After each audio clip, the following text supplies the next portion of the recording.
அடுத்த சீன் ஒரு மர்டர் ஸ்பாட்டை காட்டுறாங்க. ஃபர்ஸ்ட் சீன்ல ஒரு லேடி கொலை செய்யப்பட்டாங்கல்ல, அந்த லேடியை காட்டுறாங்க. அவங்கள அந்த கில்லர் ரோட்ல தான் கொண்டதை நம்ம பார்த்தோம். ஆனா இப்ப அவங்க காவாக்கு அடியில டிரைனேஜ் மாதிரியான ஏரியால உள்ள உட்கார்ந்து இருக்கிற மாதிரி காட்டுறாங்க. சோ அந்த கில்லர் அவங்களை கொண்டுட்டு இங்க எடுத்துட்டு வந்து போட்டிருக்கணும். அந்த லேடியை ஃபர்ஸ்ட் பார்த்த ஒரு சாட்சி சொல்றாங்க, அவங்களுக்கு ரொம்ப நல்லா தெரியும் போல இருக்கு. பாவம் அந்த அம்மா தன்னோட ஒரு பொண்ணை வளர்க்கறதுக்காக ரொம்ப கஷ்டப்பட்டு வேலை செய்வாங்க அப்படின்னு சொல்லிட்டு இருக்காங்க. அந்த சமயத்துல விசாரிக்கிற போலீஸ் ஆபீசர்லாம் என்னடா இது பயங்கரமா ஆல்கஹால் ஸ்மெல் வருதுன்னு திரும்பி பார்த்தா நம்ம குடிகார போலீஸ் தான் அங்க வந்து நிக்கிறாரு. அங்க வந்து அந்த பணத்தை எக்ஸாமின் பண்றன்ற பேர்ல ஆடு நாடி பணத்தை ஆடாத அப்படின்னு வேற சொல்றாரு. அங்க இருக்கிற விசாரணை இன்சார்ஜ் அதிகாரி இவரை பார்த்த உடனே பயங்கர டென்ஷன் ஆகுறாரு. இவரை யாரா இங்க கூப்பிட்டது அப்படின்ட்டு பக்கத்துல இருக்கிற ஜூனியர் தான் மொழின்னு முழிக்கிறான். நான் தான் கூப்பிட்டேன், அவர் தான் என்ன எங்க கொலை நடந்தாலும் முதல்ல எனக்கு கால் பண்ணு அப்படின்னு சொல்லியிருக்காரு. அப்படி வேக வேகமா அந்த குடிகார போலீஸ் கிட்ட போய் அவர் அங்க இருந்து இழுத்துட்டு போறாரு. ஆனா அந்த குடிகார போலீஸ் என்ன சொல்றாருன்னா, இது வந்து ஒரு சீரியல் கில்லர் தான், அந்த பாக்ஸரை யார் கொண்டாலும் அவனே தான் இந்த கொலையும் பண்ணிருக்கான் அப்படின்னு சொல்றாரு. ஏன்றதுக்கு சொல்லல, ஆனா தீர்க்கமா சொல்றாரு அதுதான் அவன் தான் கொலை பண்ணிருக்கான் அப்படின்ட்டு. இந்த விசாரணை அதிகாரிக்கு அதெல்லாம் காதுல வாங்கவே பிடிக்கல. ஏன்னா போலீஸ மெயினா பிடிக்கல. முதல்ல இவரை இந்த கிரைம் சீனை விட்டு அப்புறப்படுத்து அப்படின்னு சொல்லிட்டு அந்த ஜூனியர் கிட்ட சொல்லிட்டு போயிடுறாரு.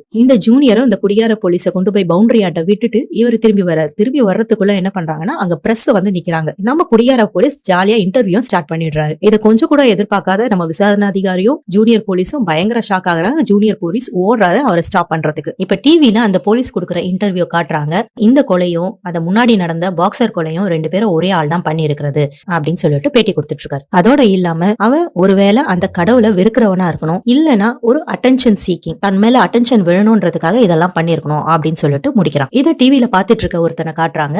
அது ஆளை காட்டல, பின்னாடி எல்லாம் காட்டுறாங்க. அப்படியே அவனோட கேமரா ஷிஃப்ட் ஆகி அந்த ஜிம் ட்ரைனர் அவனோட போட்டோ, அது மட்டும் இல்லாம அவன் கொலை செய்யறதுக்கு முன்னாடி ஆக்சுவலா நம்ம பார்த்தது எரிஞ்சு போன உடம்பதான், ஆனா அதுக்கு முன்னாடி அவனை வந்து விதவிதமா போட்டோ எடுத்து அவன் கையில சங்கிலி கட்டின மாதிரி எல்லாம் போட்டோ எடுத்து அவனோட பில் போர்ட்ல ஒட்டி வச்சிருக்கான். அடுத்ததா அதே போல அந்த லேடி இருக்காங்க இல்லையா, அவங்களையும் பாத்தீங்கன்னா அவங்க நல்லா இருக்கும் போது அந்த போட்டோவையும் எடுத்து வச்சிருக்கான். அதுக்கப்புறம் அவங்கள கொலை பண்ணிட்டு அதையும் விதவிதமா போட்டோ எடுத்து வச்சிருக்கிறத காட்டுறாங்க. அதுக்கப்புறமா அவனோட சைட் டேபிள காட்டுறாங்க. அதுல பாத்தீங்கன்னா ஃபர்ஸ்ட் பாக்ஸிங் கிளவுஸ், அந்த ஜிம் ட்ரைனரோட பாக்ஸிங் கிளவுஸ் இருக்கு. அடுத்ததா அந்த லேடியோட ரிங், அவங்க சாகும்போது கையில பார்த்தோம் இல்லையா, அந்த ரிங் இருக்கு. அதெல்லாம் சுவீனியரா கலெக்ட் பண்ணி வச்சிருக்காங்க.